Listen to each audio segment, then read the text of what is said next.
Obviously, real pleased with the way we played tonight. I think anytime you look at a stat sheet and you've got 6 of your guys in double figures and I think 24 assists, you're doing a lot of things right offensively. You're sharing the basketball.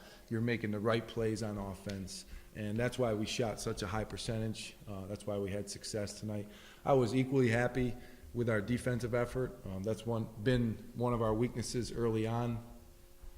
I thought our team was served real well by having 12 days of practice in between our last game and tonight. I think we needed that to get back to our fundamentals and what our identity is and how we're going to play on offense and defense. And I thought it showed tonight. I thought we were a little more focused, a little bit more disciplined on the defensive end, and we clearly shared the basketball and made the right plays on the offensive end. Coach, you got to be pleased. You had 6 fouls with 13 minutes to go in the second half, and it didn't seem like the aggressiveness backed off at all on defense. That certainly has to be a nice statement for your defense, even though you're playing with 6 fouls on the floor, 13 minutes worth of second half action, and you continue to play aggressive defense. Yeah, I mean, you have to. A lot of times when you get tentative is when you end up getting called for more fouls. So, regardless of how the game's being officiated or how many fouls you have, when you're on the floor, you got to play a certain way. I think our guys stuck to that for the most part tonight. Logan or Matt, what is it about this building you got that makes you guys seem to play so well? I mean, it seems like you guys are always comfortable here. Was this kind of just what you needed to get out of that little losing skid you guys are and get back home and play your own game? Yeah, I think it was the 12 days off. We worked every day, we got better, we got stronger, and I think we came closer in those 12 days, and we just really wanted to get this win, and it felt good in our own gym to get it. Logan, you shot perfect from the floor tonight, 7 for 7. What were you seeing or feeling out there? Just getting the right passes at the right time, and we were all just clicking and just got open shots from the drives and from teammates getting me open. Matt, 4 of 6 for 3-pointers today. Certainly got some good looks out on the floor as well. Yeah, I did. It was, and piggyback on what Logan said, just credit to our offense. In this 12 days off that we had, really clicking, coming to practice, ready to get better each and every day, and credit to our ball movement. And we just stuck with the game plan, and it worked out. Coach, moving on, looking forward towards Wednesday's game, what do you expect of that?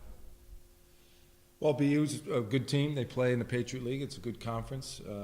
We've obviously played them each of the last 3 seasons, so we're familiar with their personnel. I expect it to be a tough game. I mean, I think the secret for us now is not to have to shoot 70% from the floor and 55% from 3 to win a basketball game, because we're not going to be able to do that every night. The question is, when you reduce those numbers, can you still win a game? So can we be that much better on defense where we can offset an average shooting night and still win a basketball game? And that's what why we've got to continue to get better. Yeah, was Isaac's injury, is that out over the break? Was that like a practice injury, or what happened there? Yeah. What are you at liberty to say about that? I'm not at liberty to talk specifically about it. It's been ongoing. It's a season-ending injury. He's chosen to redshirt. I'll refer all the questions to Kristen, our trainer, because she knows a lot more about it than I do. So it's something that's kind of been nagging him, and it's just got to the point where it's best to kind of just sit it out of that. So he'll redshirt. He'll retain his year of eligibility, which is long-term great news for us. Obviously, in the short term, it's going to be a challenge for some other guys to step up, an opportunity for other guys to contribute. You touched on this with us on the radio a little bit, but how big of a loss is that with him? I mean, because he's been steady for you for 2 years. I mean, you mentioned it's going to be kind of a group job to fill the role, but how big of a loss is it? I think how big of a loss depends on how much the others are able to step up and play within themselves. They can't change who they are, but be able to do some things to help the team on. I mean, there's no doubt the impact that Isaac had on the team. Running the team and hitting big shots, and he hasn't been himself all season. That became clear, and that's when he made the decision. He thought it was in everybody's best interest to save his year of eligibility. Yep.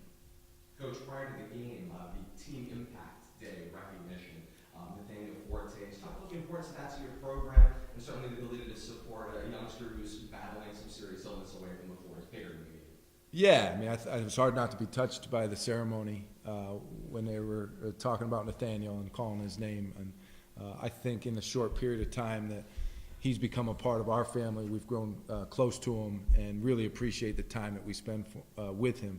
I think from the outside, a lot of people see the benefits that Nathaniel gets, but I think it's an equally beneficial relationship for me and our players to be around a kid like that, and you know how much positive energy he brings, despite some of the things that he's dealing with every day. So it's a great relationship for him and us.